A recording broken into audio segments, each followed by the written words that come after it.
Hi, this is Backclark97. I'm back with another one of my Batman figure reviews. Today I'll be reviewing the Batman movie variant from Batman The Dark Knight Rises.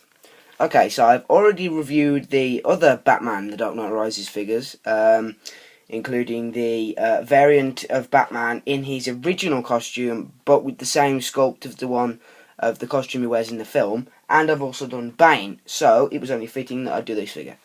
I said to myself that I wasn't going to buy this figure because it's basically exactly the same as this grey one, just with a different paint job really.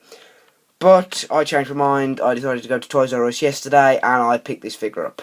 I'm hoping that on Saturday maybe that I'll be able to pick up the other Batman figure variant in the blue costume, which I like, but to be honest, where the idea has come from where the idea has come from for that, I don't know. Okay, so let's get this figure out of the packaging. So first, let's take a look at the packaging itself. So it's basically just the same card for every figure, just with this inside. The way that the cape secured is with a piece of tape in here to stop it from moving when it's in the box. Batman doesn't have any security in there like with the Marvel figures. For these, they have quite a lot of packaging. They have the box itself and then an inner piece of plastic which he sits in. But for this, it's just the outer piece of plastic and then him inside. Which for £6, well, it's $5.99. You know, what can you expect really? So, just turn it round. There is absolutely nothing on the back apart from warnings and trademark logos and things like that. But there's nothing really on there like any other figures in the series, which is a bit of a shame. Because it is good to know which figures there are. I know for a fact that the figures in over here in England, in Britain, are different to the ones in America. In America, they have different packaging, similar figures, although they do have a wider range, and each figure comes with a batarang and an accessory. Well, we don't have that, we just have the figure, and that's it.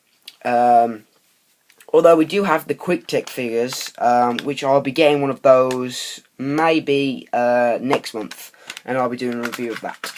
Okay, so here's the figure. It's basically the same figure as before, with a different paint job. Then if you look closely, they are slightly different heights. This is probably due to the fact that this figure's head is slightly smaller than this figure's head. But his neck is longer, which that doesn't really work. Although it does look good, but yeah, it is a bit upsetting really, in a way. Maybe I could swap the heads over, although I do like this figure more. The material they've used for the arms is actually different for this. This is more of a rubber, whereas with the other one it's more of a plastic. And the hands are more flexible, whereas with the other one you have to have a bit of force. It's a very, very nice sculpt. It's the exact same sculpt as the other figure. It has all the different platelets, all the parts of the bat suit, which is really nice for a figure this small. It's even got the details on the back there.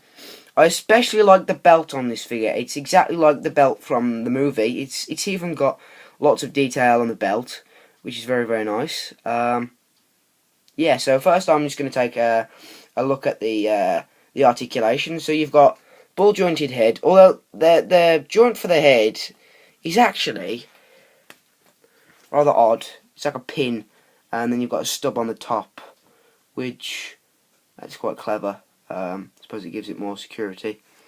It's just a basic head. Yeah. So let's put that head back on.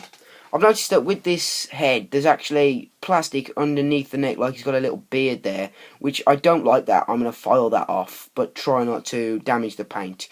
Okay, so you've got the head that spins 360 degrees, although I don't like spinning it all the way around. Yeah. You got this, which is just on a, I think it's just a pin and socket, but I'm not sure. Yeah. Okay, that swivels 360 degrees as well. Though it doesn't go back that way very well because of this guard on his arm, so it doesn't move back. No rotation at the waist. Leg moves up and down, and then bends at the knee, and that's it. So very basic joints. This figure, when I picked it up, I thought it looks familiar, and I was right. It is very familiar.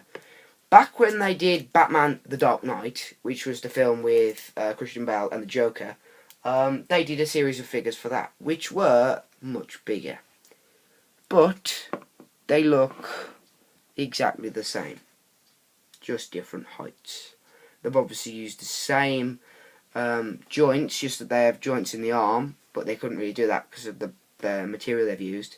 And then he's got rotation in the waist. But yeah, they are exactly the same. They haven't used paint on this belt. It's a plastic that's colour. That's that gold colour. And then they've painted this, which is obviously a black material. The costs. They've used different materials for the cape. But yeah, they are very similar. Yeah, that's quite weird actually. They are very similar. It's just that they've enlarged that one, or shrunk this one, I suppose I should say. Yeah.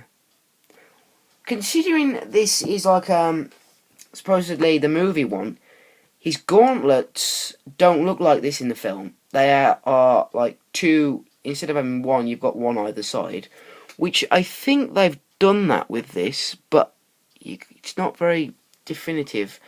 Yeah, he does have a hole in his foot for a stand, which is very useful in case it doesn't stand up, but it does stand up quite well on its own, usually. Just move you out of the way.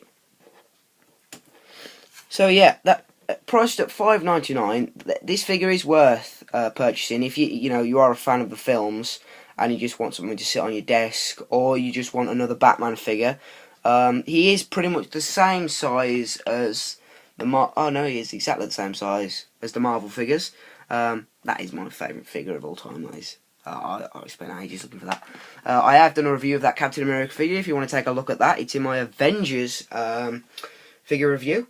So yeah, that's my Batman: The Dark Knight Rises movie variant figure review all done.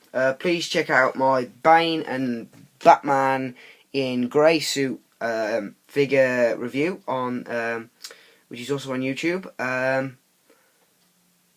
I shall be doing the figure review of the other Batman variant, the blue one, and I shall be doing the Quick Tech figure review very soon as well. I'll also be trying to buy the Batman and Catwoman twin pack from the Legacy Edition series of Arkham City figures soon. That's all I can say, soon. I don't know. I'm going to try and go to Forbidden Planet within the next couple of weeks, but keep looking out for my figure reviews.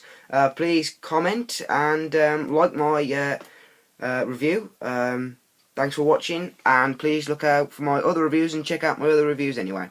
Thanks for watching.